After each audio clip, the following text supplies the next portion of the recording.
कृषि कानूनों को वापस किए जाने के ऐलान के बाद भड़के अखिल भारत हिंदू महासभा के पदाधिकारी, अपने कार्यालय से हटाई पीएम मोदी की फोटो। पीएम मोदी को बताया डरा हुआ। कृषि कानूनों की वापसी के ऐलान के बाद जहां एक और विपक्ष इसे किसानों व लोकतंत्र की जीत के रूप में पेश कर रहा है, तो वहीं अल्ट्रा हिंदूवादी संगठन पीएम मोदी से काफी नाराज हो गए हैं। सुनिए अलीगढ़ में अखिल भारत हिंदू महासभा की पदाधिकारी शकुन पांडे ने क्या कहा।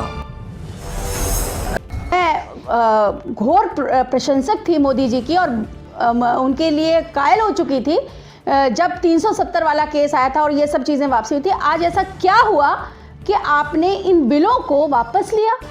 इतने साल का जो आपने लगभग 1.5 से 2 साल का ये टेन्योर जा रहा है, क्या केवल राजनीति और गद्दी के चाहत में आपने अपने सिद्धांतों से समझौता कर लिया? मुझे ये उम्मीद मोदी जी से नहीं थी। हो सकता है कुछ राजनीतिक कारण हो, प्रशासनिक कारण हो, जो भी रहे हो, लेकिन मैं तो ये मानती हूँ कि राजा वो जो सिद्धांतों से समझौता ना करे, और ऐसी ही उनकी पर्सनैलिटी से मुझे उम्मीद थी। पर आज उन्होंने अगर ये समझौता कर दिया तो संदेश बहुत गलत जा रहा है। उन काफिरों के लिए तो बहुत गलत है, उनके तो हौसले बहुत बुलंद हो जाएंगे। अब तो उन्हें भी लगेगा हो सकता है आने वाले टाइम में जो ये 370 थी CNRC, इनको लेकर के भी सरकार बैकफुट पे है। ये जो भी किया ये बहुत गलत किया है। यही नहीं, अखिल भारत हिंदू महासभा के लोग इस बात का भी डर जता रहे हैं कि कहीं 370 को भी वापस न ले लिया जाए।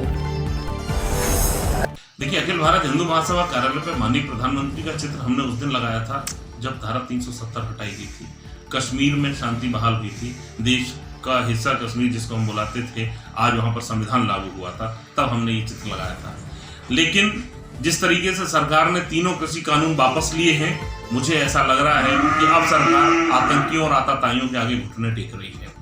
क्योंकि अब तक जिन्हें सरकार कहती थी कि अलगाववादी हैं, ये खालिस्तानी हैं, ये गुंडे हैं, ये किसान नहीं हैं, आज उनके दबाव में सरकार ने कानून वापस लिए हैं, तो कल को CA और NRC के विरोध में तो असली गुंडे बैठ जाएंगे, आतंकी भी उनका समर्थन करेंगे, तो उनको भी वापस लेगी। 370 का भी सरकार जो है आज तक विरोध कर रही है कि 370 हम वापस नहीं लेंगे, लेकिन कल जिस तरीके से 370 के विरोध में माहौल बनाया जा रहा है, वो भी लोग भी धरने पर बैठ जाएंगे, दिल्ली का घेराव कर लेंगे, तो वो भी वापस लेंगे। इसका मतलब सरकार ने अपनी कथनी और करनी में अंतर किया है। निश्चित रूप से हमारा ही नहीं, समूचे देश का विश्वास तोड़ा है मोदी जी ने, इसलिए आज हमने ये चित्र हटाया है। हमें ऐसे व्यक्ति की कोई आवश्यकता नहीं है जो अपनी बात से पलट जाए, खासकर देश का राजनेता या राष्ट्र नेता तो ऐसा नहीं हो सकता।